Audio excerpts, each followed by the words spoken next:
Welcome back, Sunshine Fam. As promised, I told you I would do a video today, but the subject is going to be not what I told you yesterday, what it was going to be, because when I looked into that video that I was telling you about yesterday, the shoutouts and YouTubers I follow, I thought that the date that I did that was on the 12th of July, but it was actually the 17th.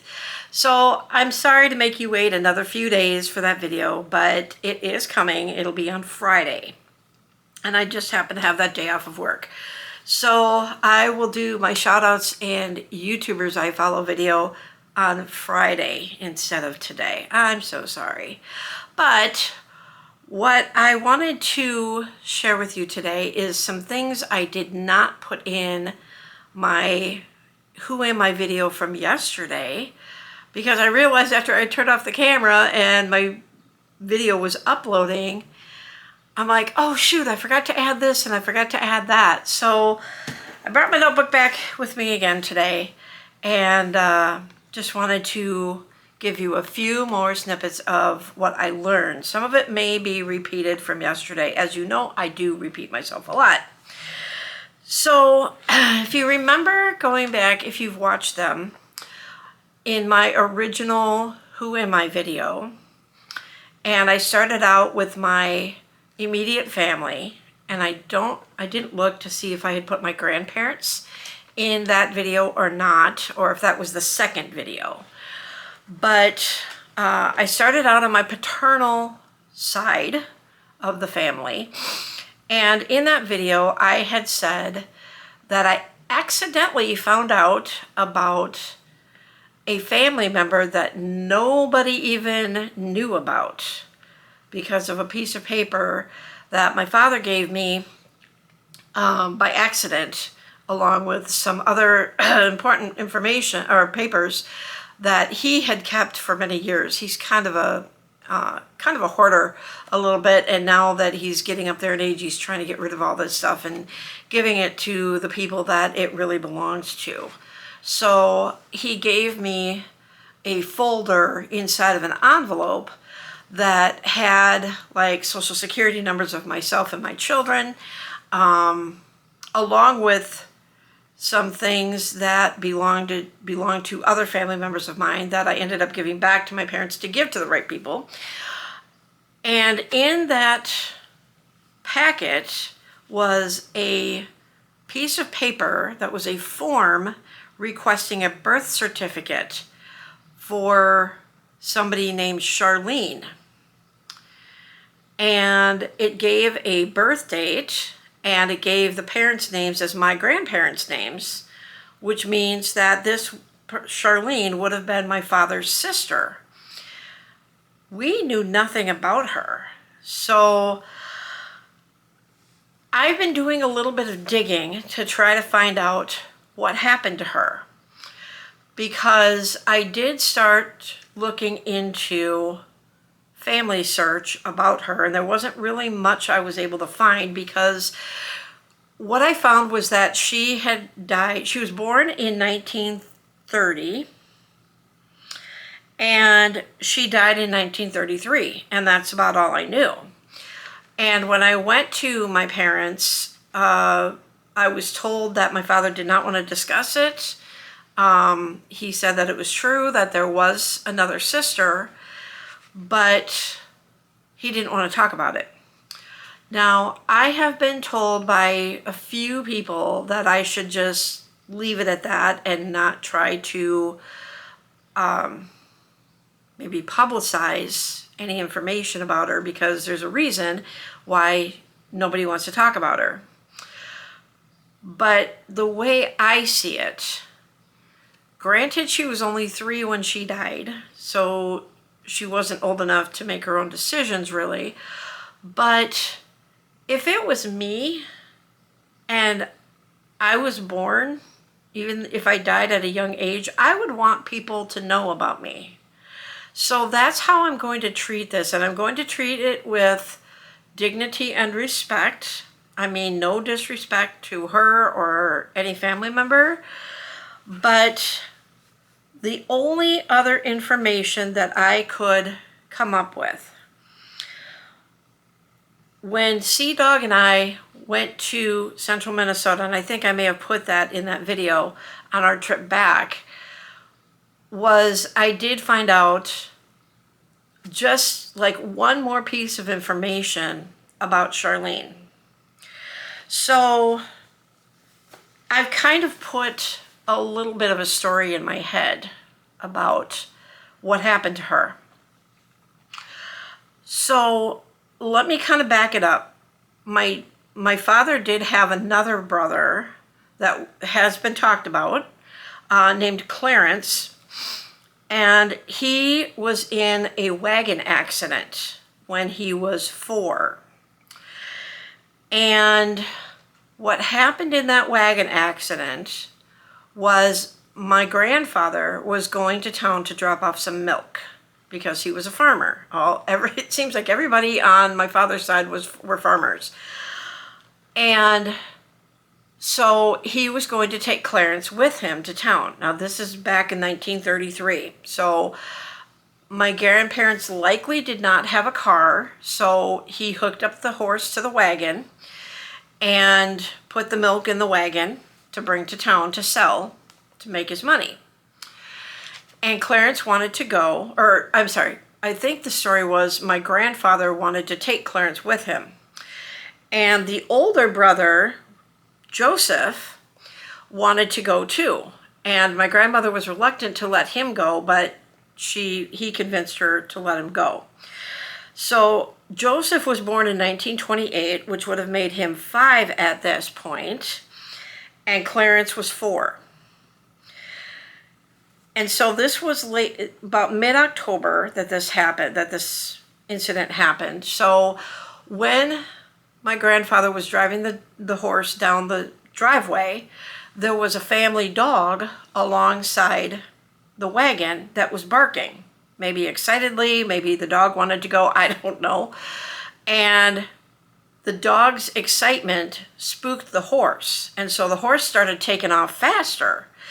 And when they got to the end of their driveway, my grandfather went to turn the horse onto the road, the gravel road, but the horse kept going forward and went down the other side into the little ditch. And somehow the horse finally realized that my grandfather wanted it to turn, so it started kind of doing donuts in this area. And it hit something, maybe when it hit the ditch a little bit, it was enough to jar the wagon where Clarence fell out of the wagon. And he fell on the ground, and of course my grandmother is seeing all of this, and she comes running out and grabs Clarence, and they bring him to a local hospital in town. And he spent, I don't have the story anymore. I think I gave it back to the sister that gave me the information.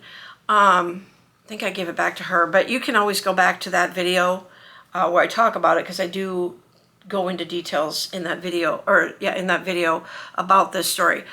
But I think it was like a week later. I don't remember exactly when the accident happened, or the incident. But Clarence ended up passing away from his injuries. Now, when I looked up last week, when Sea Dog and I went up to central Minnesota, we stopped at the Palmer House for lunch. And while we were waiting for our food, I looked up on Family Search about Charlene.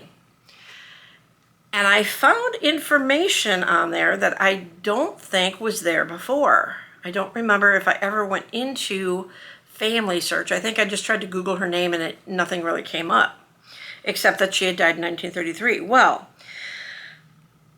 Clarence died on October 13th of 1933. So obviously this wagon incident happened about a week prior to that, within a week. Well, what FamilySearch.org showed me was that Charlene died October 19th of 1933. So that had me wondering if maybe, now granted she was only 3, but maybe she was running alongside the wagon. Maybe she was in the wagon and she fell out with Clarence and ended up getting hurt. Or, maybe her injuries weren't as bad. Maybe I'm totally on the wrong path here. But I'm thinking that maybe she was also part of that accident, that incident. And maybe that's how she died. But it seems kind of strange that within the past year, I learned about this Charlene for the very first time. Shoot, I forgot to turn the volume off. And if that's really what happened, why has she been such a mystery? I don't know. Perhaps her death was totally unrelated to this wagon incident, and maybe she had a birth defect or something. Maybe she got really sick from something else and passed away and nobody wants to talk about it. I really don't know. I may never get that answer, because I have been told by my mother not to ask about her. So my apologies to those of you that may be watching this video that feel that I should not have said anything, but she was my aunt. And I want to honor her by telling her story. So that's about all the information I know about her. I didn't say where she passed away. With Clarence, he passed away in St. Cloud because that was the hospital he went to. He was born in Crane Township, and he is buried in Holdingford, Minnesota, along with my Uncle Joseph. So I've been rewriting everything out, and I've gotten about as much information down as I possibly can, but at least it's a little bit more organized now. What I did do was, when I rewrote this information in this new notebook, I took out like historical events that happened in the lifetimes of these relatives. I took out their occupations, but I may put the occupation back in. But what I did add was the children of each of the grandparents. Now, something else that I learned yesterday after I made that video was something that totally blew my mind.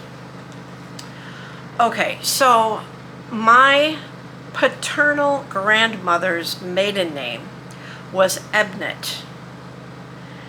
And what happened was, let's see if I can find out. When I was looking up Find a Grave to find out where some of my ancestors are buried, it wasn't very helpful. Let me tell you. They say they've got millions of records on people's grave burial sites or whatever for Find a Grave. So I looked up my 2 times great-grandparents. I think I was looking at my 2 times great-grandparents. No. Who was I looking up? Because I do have their... Oh, I was looking up my great-grandfather on my paternal grandfather's side. Because I don't really have much information going back. I can only go back to my 2 times great-grandparents. But now when I'm going in to find these people, my 2 times great-grandparents, I'm not coming up with anything. So I don't remember how I got their names. But this would be on my paternal grandfather's side. So my paternal great-grandfather was named Emil. And he was married just a little recap, he was married to a woman named Clara Schutz. S-C-H-U-T-Z. I'm trying to pronounce my words properly so the closed captions will get the word right, because they still can't get the word right of Chaska. Maybe that when I say it that way, they'll get it right. Chaska is spelled C-H-A-S-K-A. But my father swears that Clara was Hitler's cook. But when I did my research, Clara was never a cook for Hitler. So that's how that goes. Now,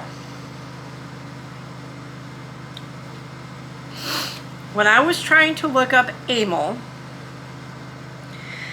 they had a daughter named Margaret Clara. Okay, keep that in mind. She was born in 1893.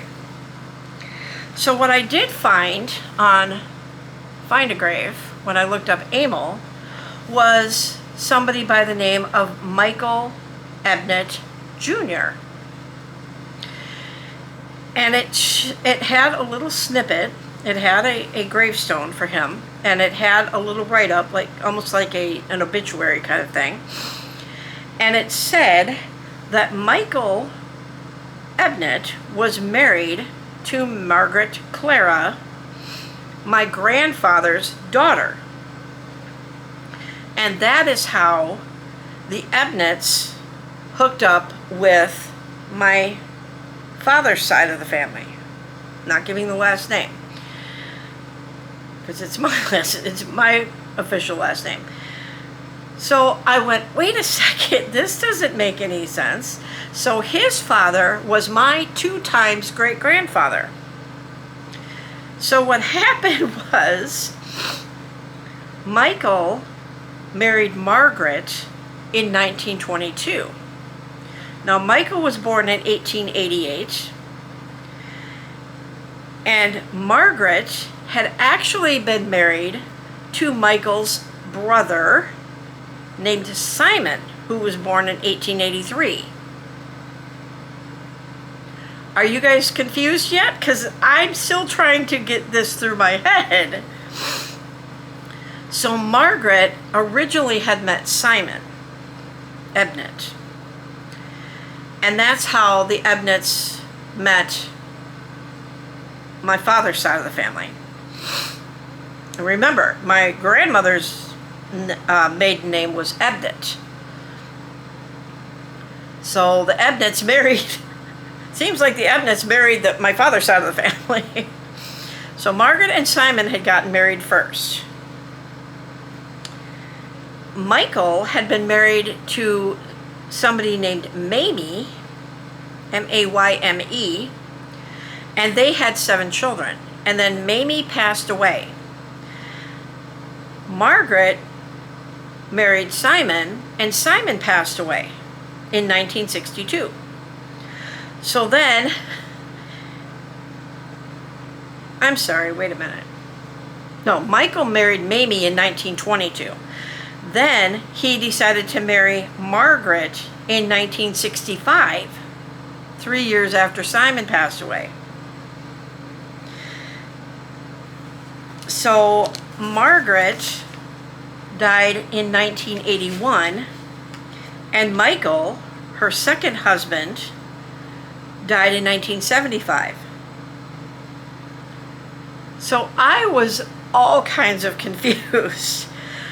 So the way that I get this is that my 2 times great-grandfather's sons, 2 of them,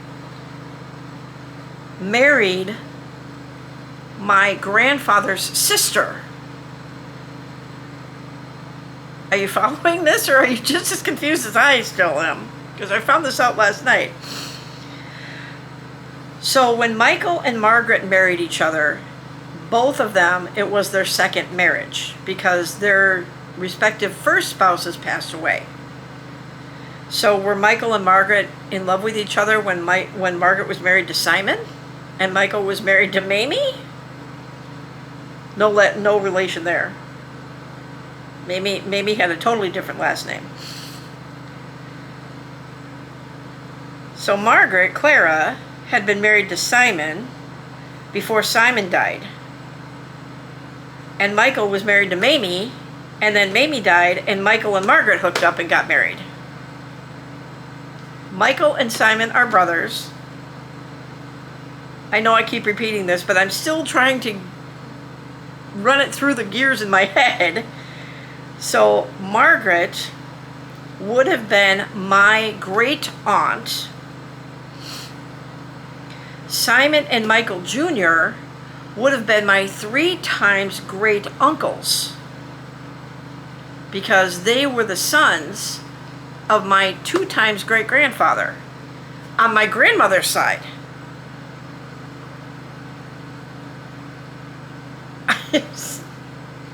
It's so confusing. So confusing. Now, while I have you here, I remember telling you that my father's side was 100% German. However, when I was writing all this out,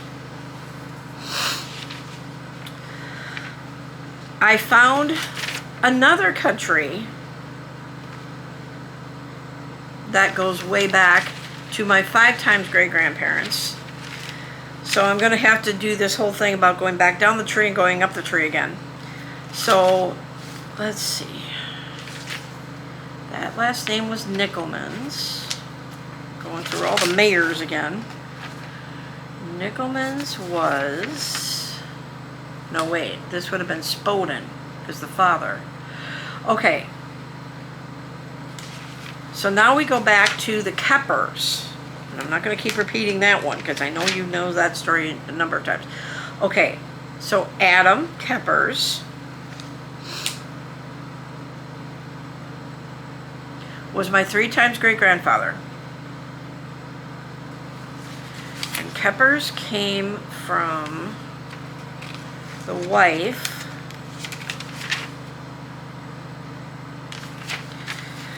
there is so much going on here, guys. I can't even tell you. Okay.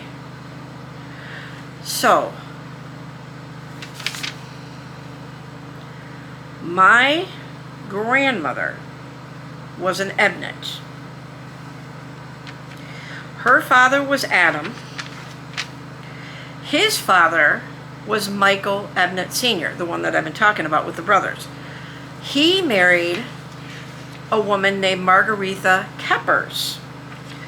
Her father was Adam Keppers. Where is he in here? Oh, shush.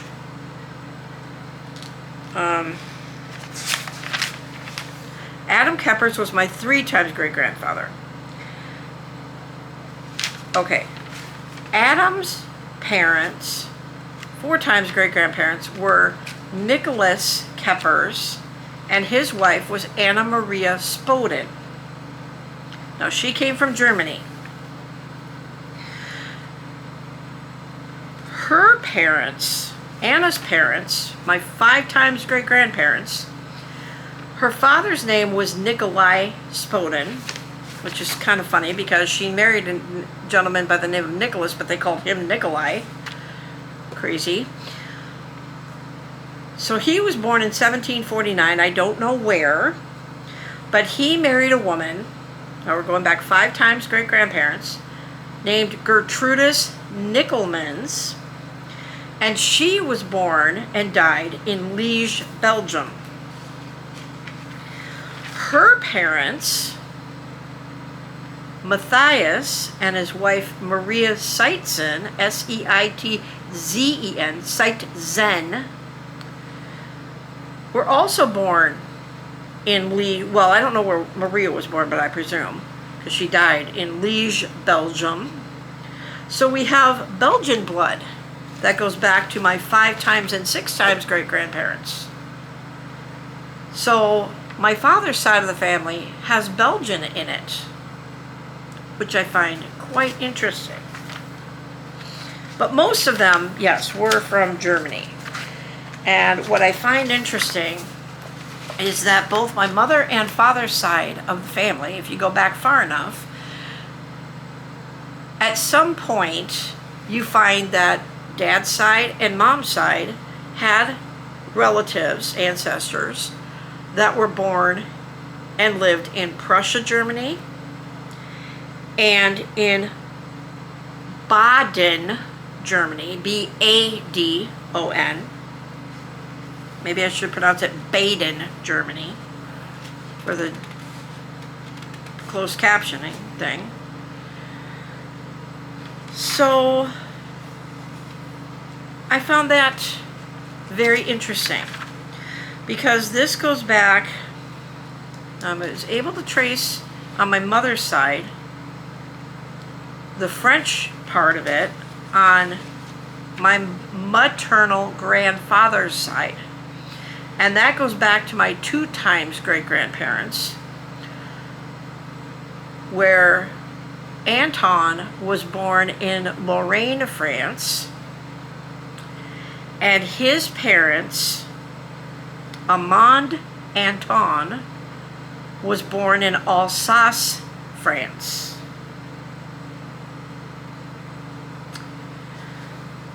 And his wife was born in Alsace-Lorraine, Germany.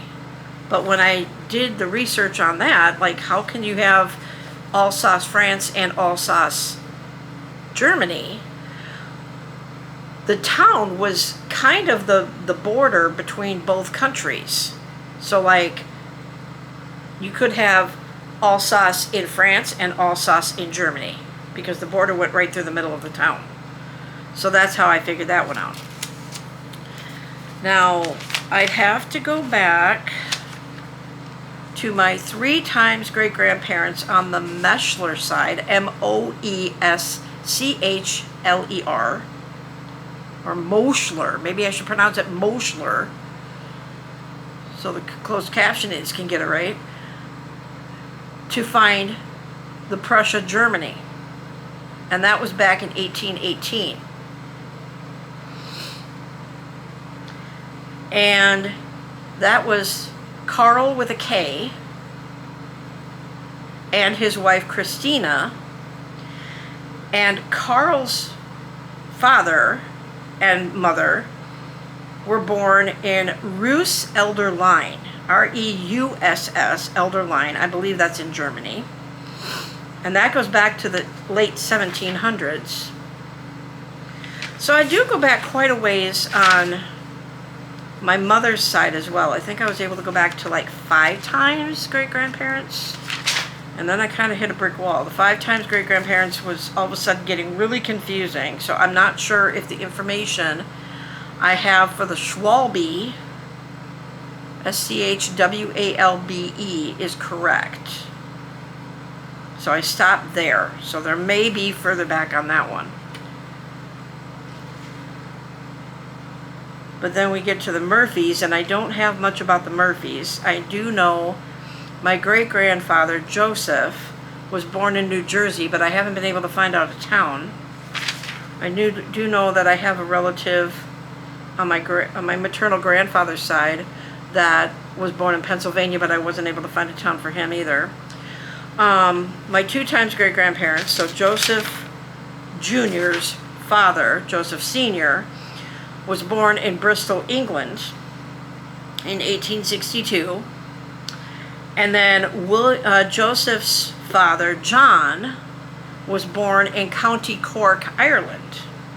And his wife, Emma Foraker, was born in Bristol, England. Don't know how they met.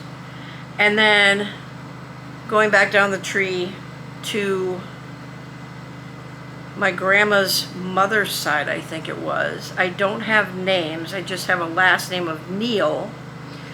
The father was born in Liverpool, England. Liverpool, England. That would be Nellie.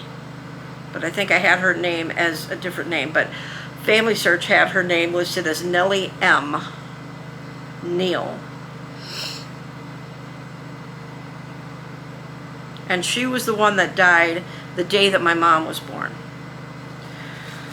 So yeah, I'm not making this part of my Who Am I videos, but I just wanted to update you on some things that I didn't tell you about prior.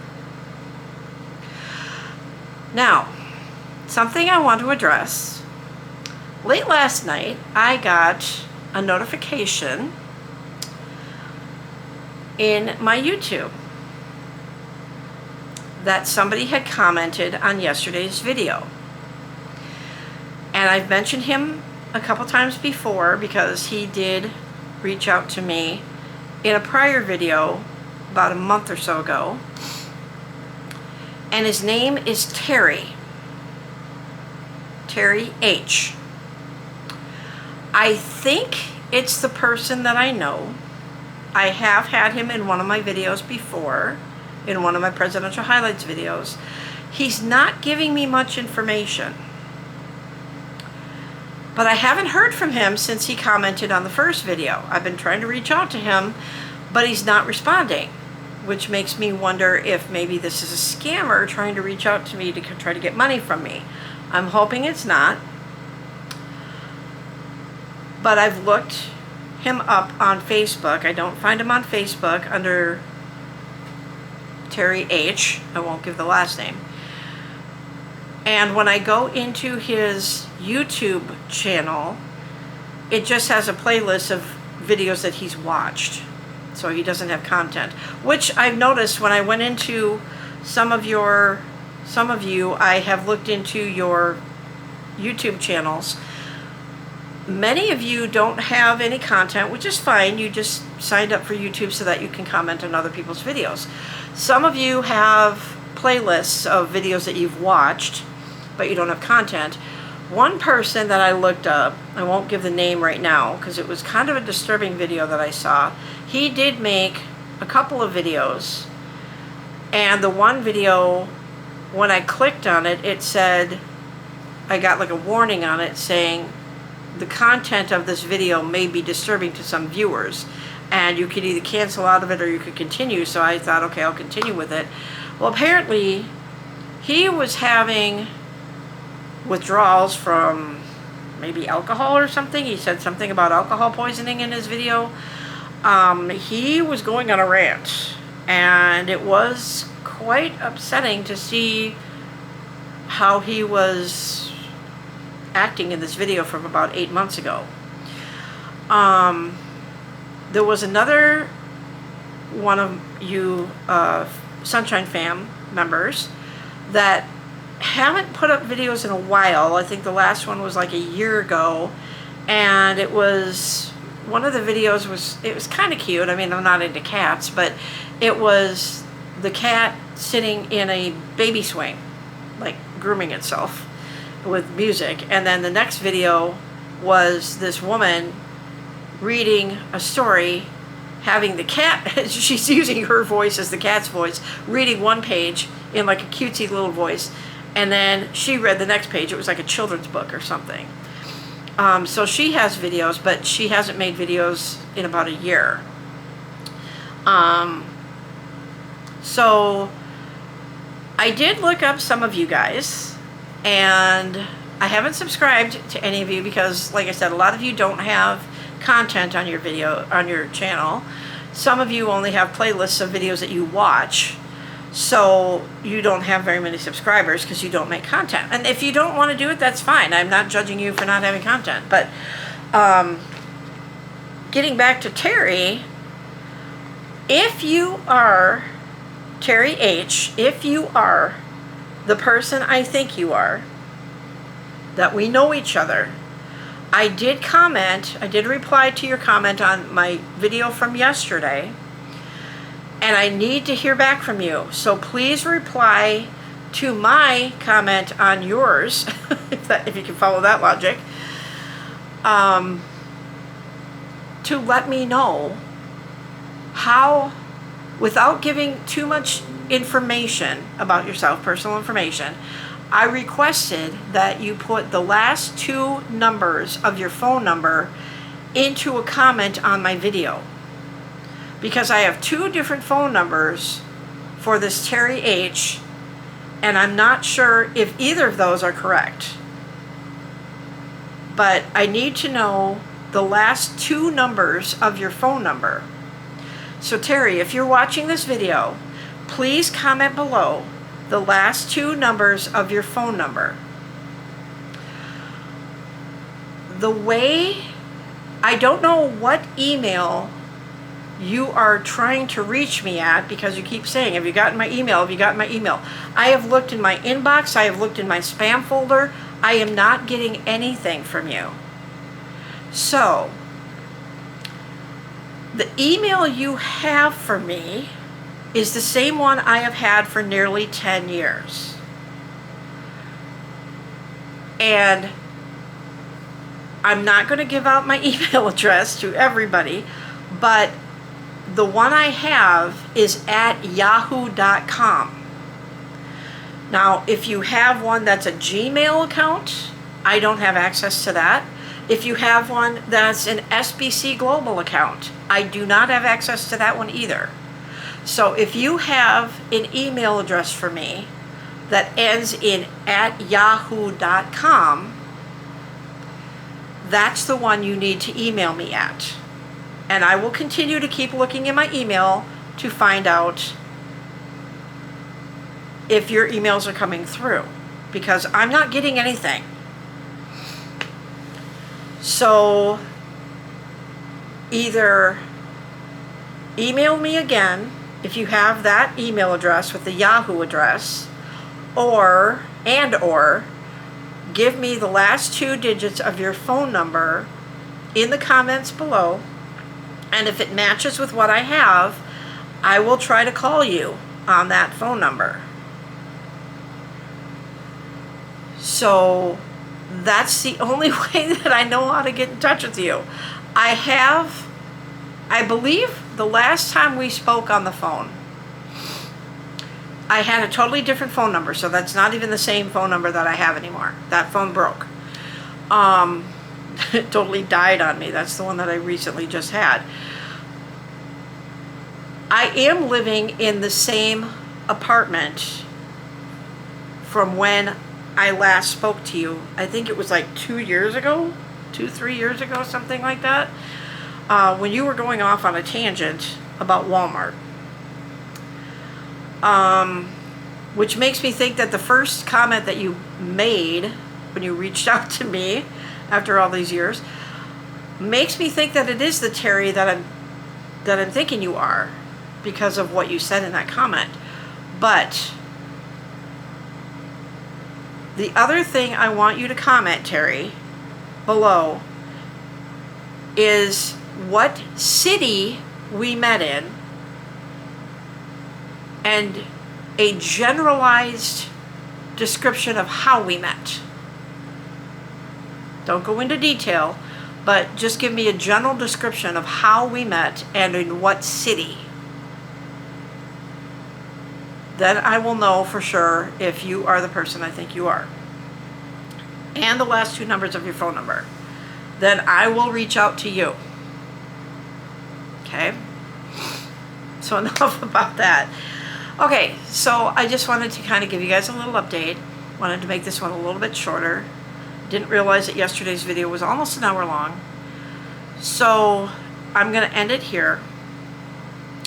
But look for another video from me for the shoutouts and YouTubers I follow on Friday, the 17th. And try to stay cool, because we now are in a heat wave. We are under a heat advisory, excessive heat advisory, because the heat indexes are going to be like 100 degrees, which is why I need to go out to get a couple things from the store, but I really don't want to go. I mean, I don't mind the heat, but when it's this hot, it kind of takes your breath away.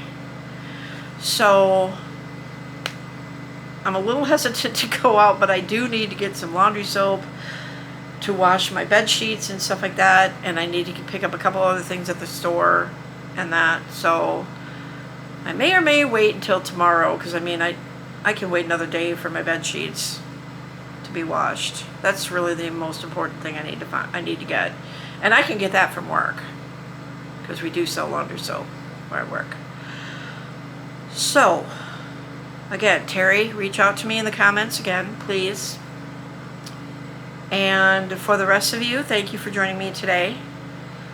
See if you can try to wrap your head around that story about the brothers marrying the other side of the family. It just blew my mind. But I'm still going to try to get information and try to go back as far as I can. Like in the Who Do You Think You Are series, some of the people wanted to go back as far as they could in their genealogy. Some people wanted to know about specific ancestors, and I'm kind of on both ends of that spectrum. I want to find out about certain ancestors, and I want to find out how far back I can go. 10 times great-grandparents is pretty crazy.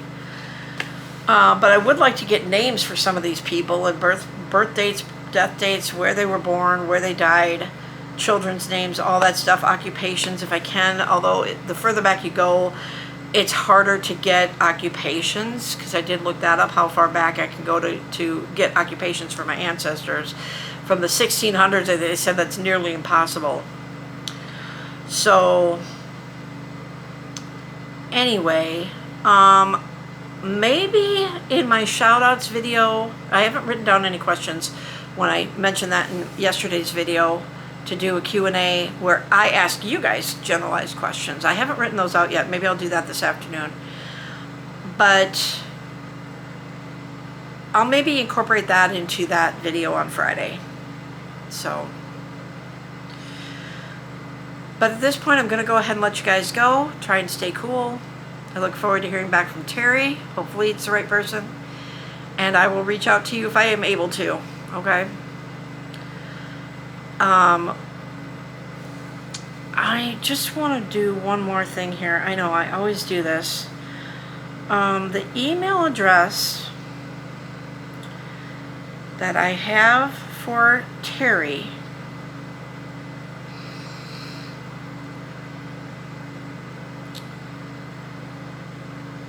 is a Yahoo address, and it has the number 4800 in it. So Terry, I also have one that has the number 3798, but I think when I emailed that one, it came back to me. That was also a Yahoo address. So I have two email addresses for you, Terry. So let me know which one you might still have, if you have either one of them. So if it has 4800 or if it has 3798. Both of them are Yahoo addresses. So I was right. The 4800 was an email address. So if either one of those are your emails, let me know, and then I will email you. Okay? That's another way I can get in touch with you. But comment below that information. All right. Zip it. Thank you for joining me today. You guys have a sunny day, and we'll see you on the next one.